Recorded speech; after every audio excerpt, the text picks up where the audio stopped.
Hi అండి. అందరూ ఎలా ఉన్నారు? నేనైతే చాలా చాలా బాగున్నాను. మీరందరూ కూడా బాగుండాలని మనస్ఫూర్తిగా కోరుకుంటున్నాను. సుగుణ వంటింటికి స్వాగతం.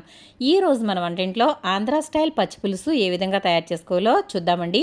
ఇది చాలా బాగుంటుంది. దీనికి సైడ్ డిష్గా కోడిగుడ్డు ఆమ్లెట్ తింటే కనుక అసలు అదిరిపోతుందండి. ఇంకా ఎన్ని కూరలు ఉన్నా కూడా, ఎన్ని నాన్ వెజ్ ఐటమ్స్ మన ముందు పెట్టినా కూడా పచ్చి పులుసే తింటారండి. చాలా బాగుంటుంది. మరి ఇది ఏ విధంగా తయారు చేసుకోవాలో చూద్దాము. Welcome back to my channel.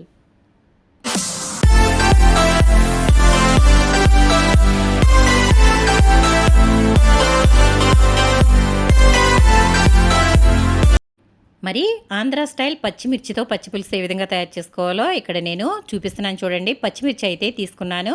పచ్చిమిర్చిని మనం కారాన్ని బట్టి అయితే తీసుకోవాలి. పచ్చిమిర్చిని కొంచెం కారం ఎక్కువగా ఉంటే తక్కువ వేసుకోండి, తక్కువ కారం ఉంటే మిర్చి అనేవి ఎక్కువ తీసుకోండి. నేనైతే ఇక్కడ ఇవి మీడియంగా ఉన్నాయి కాబట్టి 10 వరకు పచ్చిమిర్చి అయితే తీసుకుని వీటిని శుభ్రంగా కడుక్కుని తొడుములు అయితే తీసేసి మిర్చిని చివర కట్ చేసేసానండి. ఎందుకంటే మిర్చి మనం ఆయిల్లో వేసినప్పుడు ఇవి పేలుతాయి కాబట్టి ఈ విధంగా చిన్న ఘాటు కానీ లేదంటే ఈ విధంగా చిన్నగా కట్ చేసుకోవడం వల్ల మిర్చి అనేవి పేలకుండా ఉంటాయి.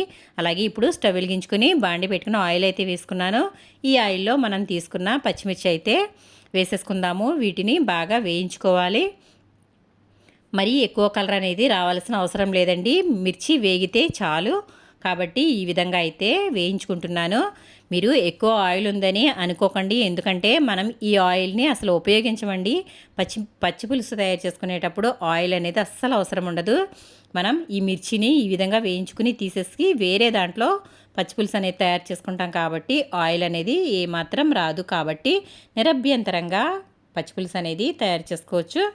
చూడండి, ఇక్కడ నేను మిర్చి అయితే వేగిపోయాయి. ఇవైతే ఒక గిన్నెలోకి అయితే తీసేసుకుంటున్నాను. చూడండి, ఇక్కడ ఆయిల్ అయితే మనం ఏమాత్రం దీంట్లో ఉపయోగించడం లేదు. చాలామంది పచ్చిమిర్చిని కాల్చి కూడా పచ్చి పులుసు అనేది తయారు చేసుకుంటారు. అలా కూడా చాలా బాగుంటుందండి. కాబట్టి ఏ విధంగానైనా తయారు చేసుకోవచ్చు. నేనైతే ఇక్కడ వేయించాను. అలాగే కొంచెం చింతపండు అయితే నానబెట్టుకున్నాను. ఒక 2 ఉల్లిపాయలు అయితే చిన్న చిన్న ముక్కలుగా కట్ చేసుకున్నాను. చాలామంది పొడవుగా కట్ చేసుకుంటారండి, కానీ నేనైతే ఈ విధంగా చిన్న ముక్కలుగా కట్ చేసుకున్నాను.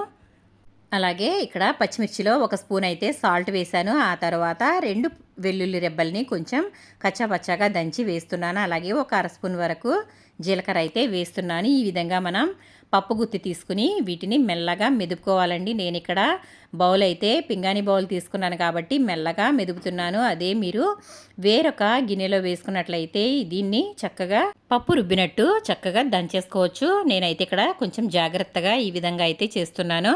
మనం చేతితో కూడా మెదుపుకోవచ్చండి, కాకపోతే పచ్చిమిర్చి మంట వస్తాయి కాబట్టి నేనైతే ముందు దీనిని కొంచెం ఇలా క్రష్ చేస్తున్నాను. మిర్చి అయితే ఈ విధంగా కొంచెం కచ్చాపచ్చాగా అయితే అయిపోయింది. ఇప్పుడు పప్పు గుత్తి అనేది పక్కకి తీసేసుకోవాలి.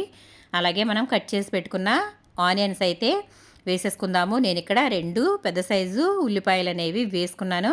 పచ్చిపులుసులోకి ఉల్లిపాయలు ఎక్కువ ఉంటేనే బాగుంటుందండి. కాబట్టి ఎన్ని వేసుకున్నా కూడా ఏమీ అభ్యంతరం ఉండదండి. కాబట్టి మనకి ఎన్ని నచ్చితే అన్ని అయితే వేసుకోవచ్చు. నేనైతే కొన్ని పక్కన పెట్టాను, తర్వాత మనం కావాల్సితే వేసుకుందాము. ఇలా అయితే ఇప్పుడు ఈ పచ్చిమిర్చి పేస్ట్ని అలాగే ఉల్లిపాయలని ఒకసారి చేతితో ఇలా బాగా కలుపుకోవాలండి. ఇలా కలుపుకోవడం వల్ల ఆనియన్స్ అనేవి చక్కగా పచ్చిమిర్చి పట్టి కారం పట్టి చాలా బాగుంటాయండి. కాబట్టి నేనైతే ఈ విధంగా చేతితో మెదిపేసుకున్నాను. ఇప్పుడు మనం కడిగి నానబెట్టుకున్న చింతపండు ఉంది కదా, ఇది గుజ్జు తీసుకుని మన పులుపుని బట్టి దీనిని చూసుకుంటూ వేసుకోవాలండి. మీకు ఇక్కడ ఒక చిన్న టిప్ చెప్తాను. అదేంటంటే మనం పచ్చిమిర్చిని చేతితో మెదిపాం కదా, అటువంటప్పుడు కారం అనేది చేతికి పట్టి చాలాసేపు మంట వస్తూ ఉంటుందండి. అటువంటి సమయాల్లో మనం చింతపండుని చేతితో కలిపినట్లయితే మంట అనేది రాదండి. ఇది మంచి టిప్పు, మీకు బాగా ఉపయోగపడుతుంది. కాబట్టి దీనిని యూజ్ చేసుకోండి. నేనైతే చింతపండు పులుసు అనేది తీసేసుకున్నాను. ఇప్పుడు మనకి పులుపుని బట్టి అయితే వేసుకోవాలి. చూడండి ఎంత సింపుల్గా పచ్చిపులుసు అయితే రెడీ అయిపోయిందో. ఈ విధంగా ఒకసారి గరిటెతో బాగా కలిపేసుకోండి. కలిపేసుకున్న తర్వాత నాకైతే ఇక్కడ ఉల్లిపాయలు అనేవి కొంచెం తక్కువైనట్లు అనిపించింది. మిగిల్చిన ఉల్లిపాయలు కూడా నేను ఇక్కడ 2 కూడా ఫుల్గా వేసేస్తున్నాను. అంటే 2 ఉల్లిపాయలు కట్ చేసుకున్నాం కదా, మొత్తం కూడా ఇందులో వేసేసుకుంటున్నాను. ఇప్పుడు మళ్ళొక్కసారి ఇలా అయితే కలిపేసుకోవాలి. ఇంతేనండి, సింపుల్గా పచ్చిపులుసు అనేది రెడీ అయిపోతుంది. ఇది చాలా టేస్టీగా ఉంటుంది. దీనికి ఇందులో నంచుకోవడానికి ఆమ్లెట్ అనేది వేసుకుంటే అసలు ఆ టేస్ట్ అయితే చాలా బాగుంటుందండి. నాకైతే ఆ టేస్ట్ అనేది చాలా ఇష్టం. మరి మీలో ఎంతమందికి ఆ టేస్ట్ని ఇష్టపడతారో నాకు కమెంట్ సెక్షన్లో కమెంట్ పెట్టేయండి. ఒకసారి అయితే మనం పులుపు ఉప్పు చూసుకుందాము. నాకైతే పర్ఫెక్ట్గా సరిపోయింది. మరి సింపుల్గా ఈజీగా ఎంత టేస్టీగా పచ్చిపులుసు అయితే రెడీ అయిందో చూసారు కదా. దీంట్లోకి ఆమ్లెట్తో టేస్ట్ చేయండి, చాలా బాగుంటుంది. అలాగే ముద్దపప్పు కూడా చాలా బాగుంటుందండి. ఏదైనా ఫ్రై చేసుకున్నా అంతెందుకండి, ఉప్పు చేపల్ని వేయించుకుని ఈ విధంగా పచ్చిపులుసుతో ట్రై చేయండి, చాలా బాగుంటుంది. మరి మీకు ఈ కాంబినేషన్లో ఎంతమందికి ఇష్టమో నాకు కమెంట్ సెక్షన్లో కమెంట్ పెట్టండి ఫ్రెండ్స్. నేనైతే ఈరోజు ఈ పచ్చిపులుసుకి జతగా ఆమ్లెట్ అయితే వేశానండి. కాబట్టి మీరు కూడా తప్పకుండా ట్రై చేయండి. మీకు ఏ విధంగా వచ్చిందో నాకు కమెంట్ సెక్షన్లో కమెంట్ పెట్టండి.